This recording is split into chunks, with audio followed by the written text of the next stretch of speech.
అమ్మా, నేను 200 కథలు చదివాను, ఓ 4000 డైలాగులు చెప్పాను, పనికి మాలిన పాటలు పాడాను. ఏది నా బ్రతుకును మార్చలేదు. కానీ ఒక్కసారి దీనిని చదివితే శాశ్వతంగా నా జీవితాన్ని మార్చేసిందండి. దేవునికి మహిమ కలుగును గాక. అంత శక్తి ఉంది ఈయన వాక్యములో. ఎందుకంటే ఆది యందు వాక్యము ఉండెను, వాక్యము దేవుని యొద్ద ఉండెను, వాక్యము దేవుడై ఉండెను. ఈరోజు అదే వాక్యము మన నోట దేవుడు ఉంచాడండి.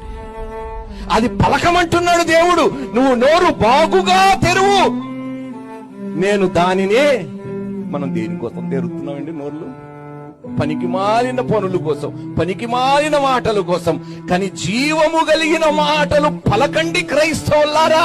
నువ్వు పలికితే చీకటిలో ఉన్నవాడు బ్రతుకు బాగుపడతాదన్నా కూడా నోరు మెదపకుండా మనం బ్రతుకుతున్నామే. ఒక్కసారి ఆలోచించండి ప్రియ సంఘమా, మనం చేస్తున్నది కరెక్టేనా? మనం చేస్తుంది కరెక్టేనా? మౌనంగా ఉండటం వలన క్రైస్తవ్యానికి లాభమా నష్టమా? చెప్పండి. మంచి చెయ్యటము తెలిసి కూడా చెయ్యకపోవటము పాపము.